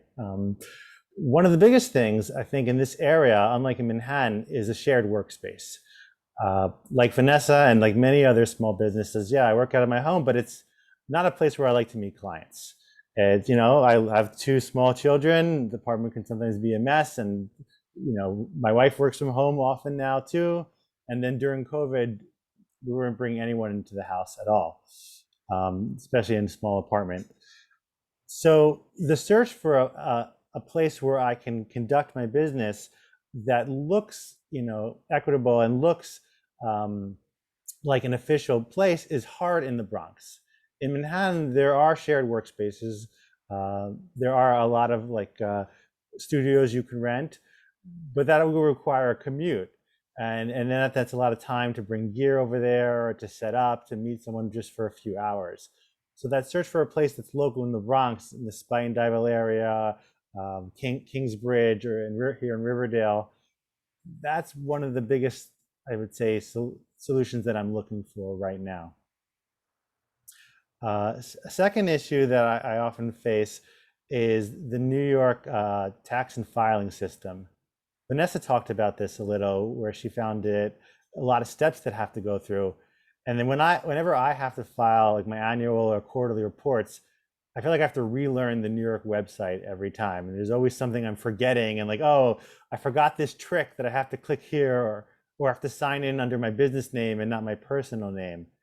So it can be confusing that, a process that would take 2 to 3 minutes often ends up taking half an hour, because I got to remember all the tricks. And even sometimes the tricks that I wrote down to remember last time don't work again. So simplifying that process would be great. And then my overall goal right now, although I do hire staff as needed, I'm very much a sole proprietor, but I'm looking for resources to help me expand to become a business that's mid-size, where I have many employees, and then I'm able to pay staff on a regular basis. That's my goal for the next 5 years, to grow the business to the point where I no longer work out of my home, that I have a staff, and that I'm able to contribute to the community as an employer. Thank you. Thank you so much. It's again, great story. I remember going through the, you know, working hard for the PPP, and I'm glad you were able to get it finally. I want to open up the questions for Ari from any committee members first. Any committee members? Questions or remarks for Ari? So I just have a couple. Oh, go ahead, Mo. No, go ahead. Yeah, sorry, just had a quick one. Thank you, Ari, for sharing the story. I'm glad to see you kind of bouncing back from the dip that occurred during the pandemic, or the peak of the pandemic. That's what we want to see from our businesses, like, you know, not just the one, not just like launching, but, you know, growing as well in that space. So that's awesome. I had a quick question though on this dynamic of that co-working space. Have you? I know this is something that's come up in the past. Have you found that that they don't exist at all in what you see in the Bronx, or that what's being offered is not really compelling for what you think your need will be? Like, what's been a disconnect in your search for these kind of co-working spaces? Yeah, I haven't been able to find something like an Upwork, not Upwork. Is that shared office space that everyone talks about? WeWork, right? WeWork. In my local area, the you know, Johnson Avenue, Riverdale Avenue, rents are very high there. And even if I were to collaborate with a few other photographers, videographers, or other artists, even sharing a rent is just exorbitantly high for a use case like mine, where I don't need something every day. So I know Nick and I have talked about the, you know, warehouses opening up to be kind of shared venues, and that's something I would love to explore. Any other questions from committee members? Seeing no hands, I'm going to go to CB8 members, Committee Board 8 members. David. Yes, thank you. For what it's worth, Ari, I checked this out quite a while ago. There's a former Bell Telephone, New York Telephone, a building on 213th and Broadway, which is now on and Broadway and 10th Avenue, I guess it's called there, basically between the elevated #1 subway and Broadway. And the Broadway side is a branch of the City University, but they have several floors of small offices that you may want to consider. And it's just barely 213th Street is just barely a couple blocks south of the Broadway Bridge. So it's not far. I can't speak to how much they cost now, but I know they have a variety of sizes, and they might, I would imagine they're trying to accommodate a WeWork type of shared space, but I also know that you definitely can, you know, get your own space of tiny to pretty big size. And in fact, actually, I think the predecessor to the state senator for them in that area, who at the time was Eric Schneiderman, he had an office there and several offices. So something to consider. To the 213th and Broadway. Thank you, David. Question, David, do you know, is that in the area that's going to be rezoned and developed, or is that just outside of it? The Inwood. I've gotten the impression the rezoning is basically the area of Dyckman Street and Broadway, but I haven't gotten the impression it's that far up. Okay. You know, beyond 207, but I don't know in detail, and that's a couple of years off, to be honest with you. Okay, well, it's worth checking out.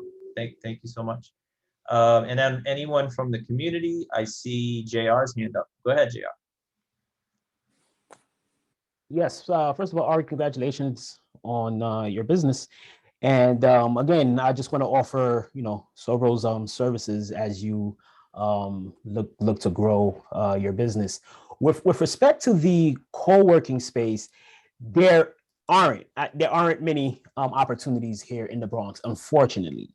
Now, what I've seen though is that they are starting to pop up, right? Because I was actually looking for a space for a client of mine recently. We checked out 2 down here in the Bronx, and I was surprised. I must admit, I was a little surprised. They are sold out. They were sold out completely. And I was actually a little surprised at some of the rates they were charging because the demand is actually there, but the space isn't yet. The supply isn't yet there. And so I was a little surprised that they were sold out. But clearly there's a demand for it. And then I was a little surprised at the rates they were charging for some of the spaces. Because I actually have a space all the way downtown. That's actually where I'm talking to you from right now. And it's actually about half the price for what I saw up in the Bronx. Now, I did secure the space during the pandemic, so I kind of got a bit of a bargain on it. But just the fact that I was like, oh, wow, I can't believe I'm paying like $500 for this space down here. And then up in the Bronx for a similar space, they're asking about $1,000 or a little bit more for a similar size space, right? So that's definitely happening.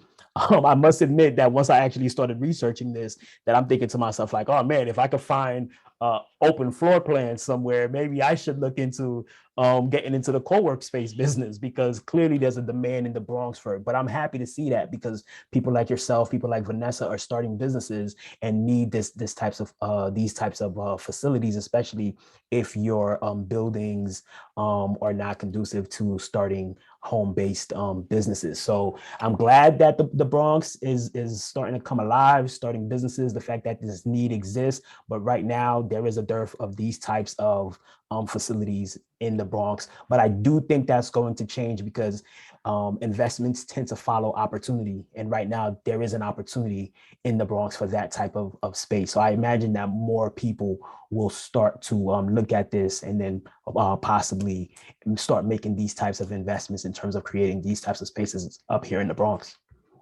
Thank you. 2 points, and I'm going to go over to Raphael. Number one, the demand, JR, I totally agree, is definitely here, because not just Ari, but I can't tell you how many people have approached me with the same sort of question. Number two, and I'll segue this to Raphael. We do have an open floor plan here in the Kingsbridge Armory. So just say it, Raphael. Go ahead. No, that's exactly, am I muted? No, I'm not. Okay, yeah, that's one of the issues, is we have a couple of these developments that are coming. It's unfortunately, they are about, the Kingsbridge Armory is going to be a long way off. They're still going through a lawsuit from the prior folks that got dropped. So the city has to clear that out of the way before we can even start the conversation of what's going on there. To JR's point, there is one spot, but I would tell you, just to get on the wait list from these places, I got 2 that I can recommend to you. The one on 213th Street, I actually did a walkthrough there, ironically enough, earlier this week, and then did another walkthrough in a building he wants to develop in the Bronx. So it's coming. But to JR's point, if you want these spaces, you got to get on the wait list now. And I can connect you to both facilities too. But they're both buildings that I walked through that they want to do this to are a long way off.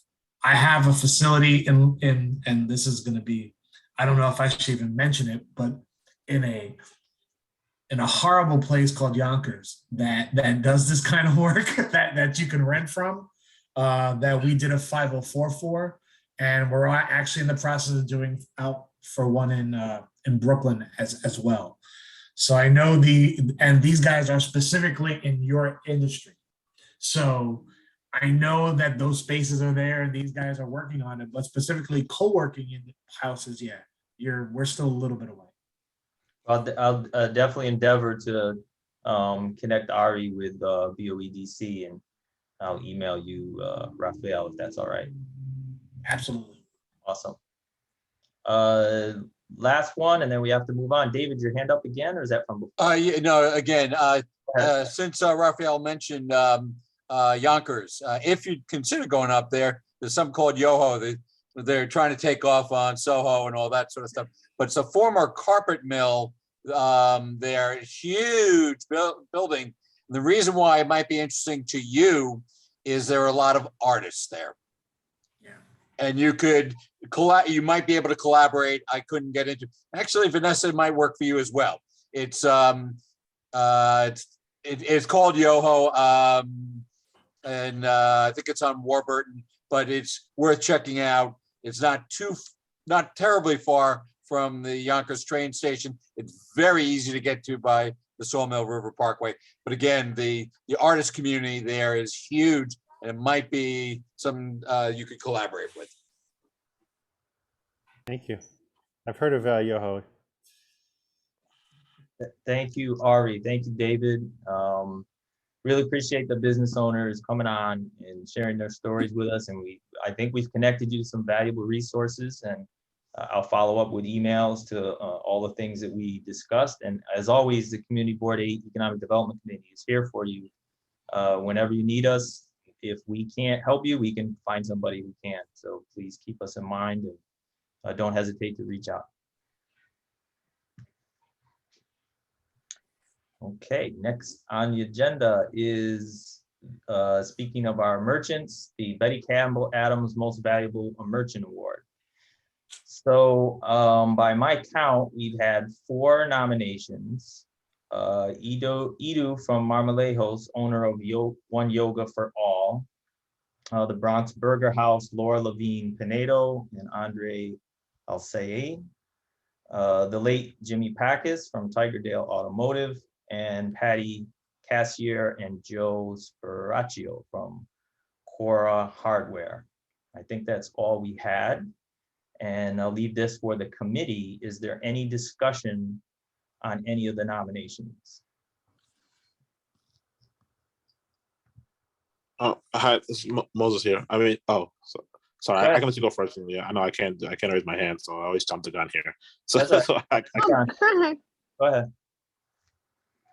Oh, okay. So I was gonna say I know we did something similar to this like last time, but so I mean I could put it out there into this if folks are open to that. But I mean it was hard to to say which one of these 4 would be better than the other. I like the idea of doing multiple winners again. We can talk about whether we want to do all 4 like the winners, but I did like the idea of doing multiple winners because again there was different reasons for why these guys were each compelling.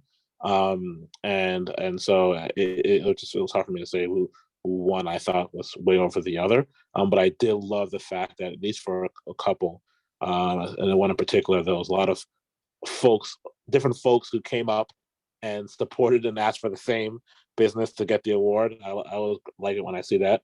But again, I think put out to the group here whether we consider multiple winners again for this particular award. Julia.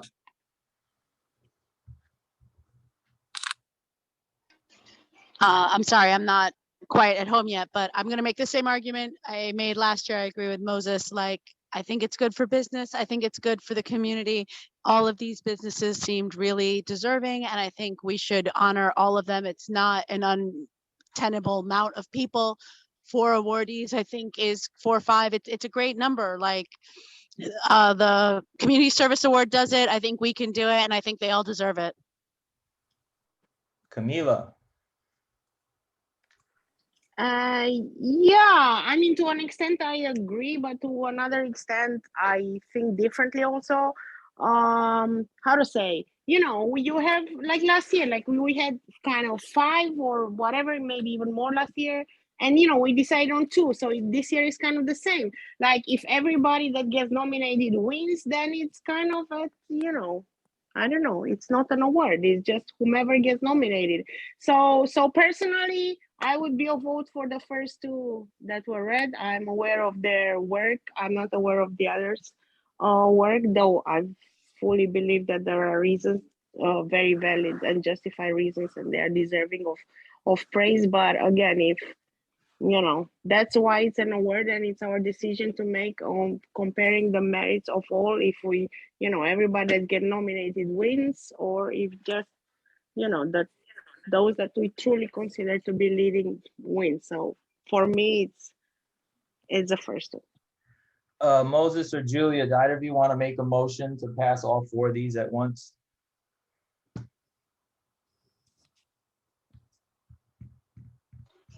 So moved. Second? Okay, all those in favor, second. please, all those in favor?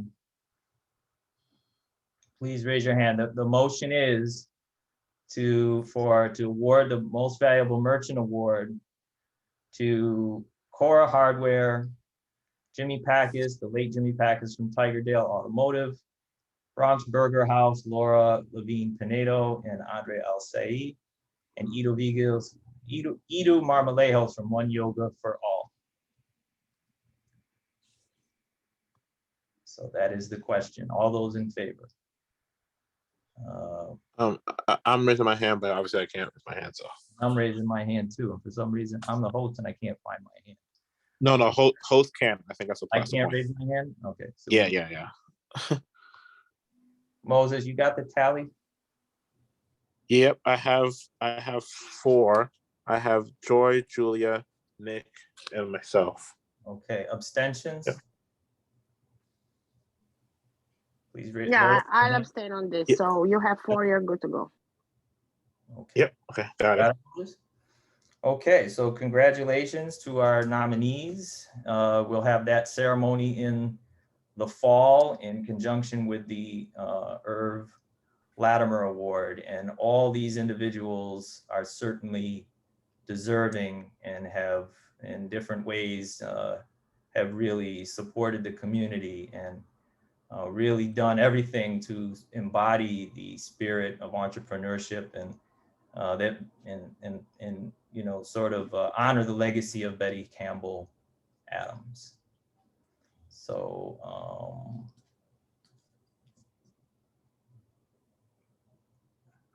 okay, quick chairs report. Oh, I'm sorry, David, you had your hand up. Is this? Yes, 15-second background. I don't know if everybody got to read this. I just want to underscore in my nomination, even though I had a typo in there.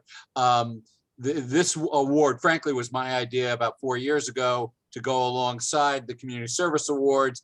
And then it was Sergio's idea to call it the Most Valuable Merchant Award. But it all stemmed from this fellow, Jimmy Packus, who unfortunately passed away this winter. And I think, Nick, you said you did get an opportunity to at least meet him this past winter. A lovely guy, and he was exactly what I was thinking about when I suggested this concept 4 years ago. So if you ever get a chance to go by that gas station at 230 and Tibbet, there's a nice portrait of him on the facade of the building.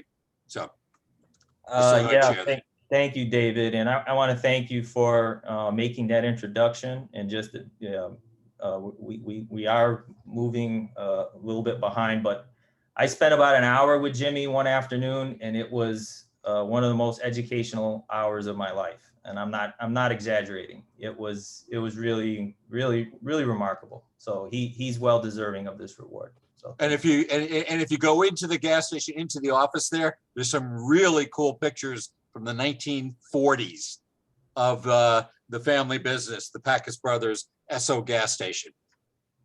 Thank you. So thanks. Thank you, David. I'm sure the folks will have more to say about that at the ceremony, and we'll reach out to his family, make sure they're contacted and they know about it. Okay, outstanding business. I have none.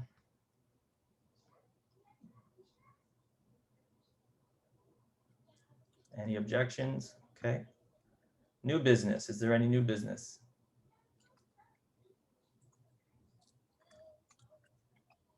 No new business. Oh, one moment. I have to circle back. Quick chairs report. I'm going to make this real quick because I know it's really late. And I appreciate everybody's patience. It was a really helpful meeting, I think, this evening. So quick report, Chair Spalter and Ed Green and myself met with the Marble Hill Merchants Association and the 50th Precinct to discuss some of the quality of life issues they're going through over on the River Broadway corridor. And we're going to work with the Merchant Association and the 50th to sort of help them address some of those issues. The Bronx Public had an issue with Con Edison. It dug up their sidewalk and that interfered with their operations, but the office was able to get Con Ed to come out and fix it right away. So we want to thank them. I don't know how they did it, but they got it done within a day, which was amazing.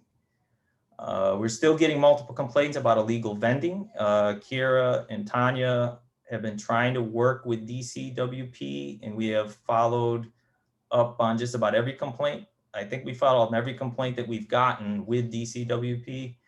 Unfortunately, most of the time we get a statement that says no violation found with no explanation. So they've been investigating, trying to find out what constitutes a violation and what doesn't. So I'm going to be reaching out to Department of Consumer Affairs and Worker Protection and ask them to come to one of our meetings. I don't know if it'll happen this year, but we'll hopefully have them now so we can discuss this issue. We've had them in the past to discuss it, but the problem is ongoing. And then just FYI, for those of you who might know somebody, a young person that needs a job, several of our folks in the hospitality sector have reached out saying they need workers like bartenders and servers and things for the summer. So anybody that might know somebody, reach out to us. We did refer them to SBS Recruitment Services, but anyone looking for work, there's jobs out there right here in our neighborhood. So that's all I had for the chair's report. And next, we have no new business, correct? And approval of minutes. Is there any discussion on the minutes? Camila? Yeah, actually, I just wanted to add something on the previous one, but I'll do something on the mini. So there is a new flyer, Nick, from the city on the approval of the to-go alcoholic drinks. Yes. Go, right. So I'll send that to you. There are certain conditions about it because it was a little bit controversial, but it passed, so it's there for this summer. And yeah, no, on the minis, just to say, to avoid in the future, you know, this type of situations where, I mean, we had a particular month last month because we kind of started thinking we are 7 people, but in fact we were 6 because Osvali had Osvali's membership in CB8 has stopped in March. So just as a procedure, I mean, when you read a roll call, I mean, read all the names, even how to say, because then it remains on the record. So there is no need to, you know, 2 weeks later, did we have quorum? Did we not have quorum? And I know Joy said that she came, but she was not on the recording at all, nowhere.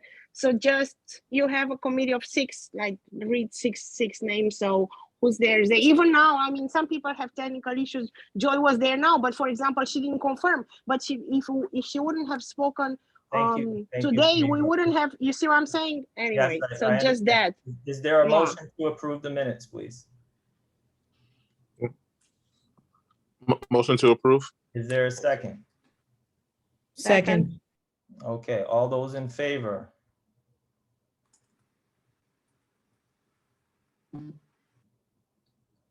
Okay, obviously I can't raise my hand, so I'm trying here. I think from what I see, I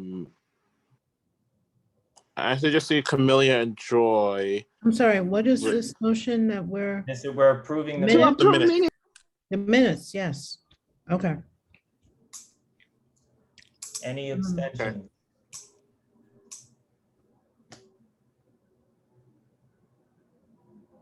I think abstention I have Julia, is that from abstention or for voting for? Sorry, I know it's quick. Just want to clarify. Julia, is that an abstention?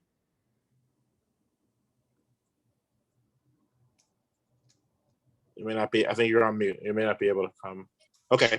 That's an abstention for me. Perfect, gotcha.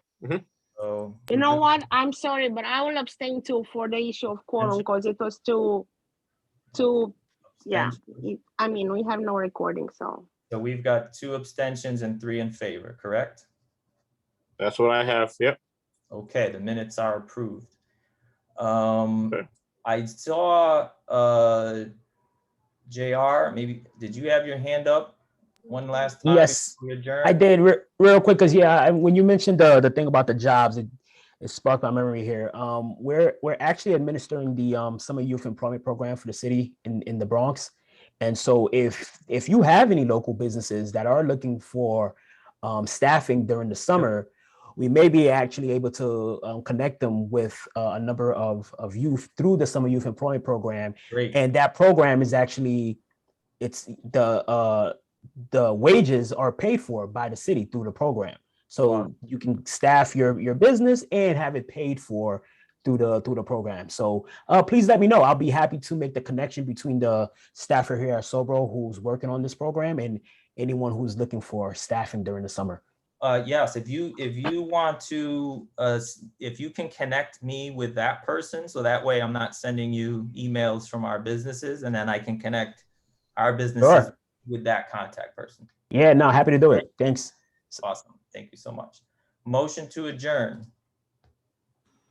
Sorry, Nick, can I jump in Yeah, just Nick, for question. a second for JR? Yeah.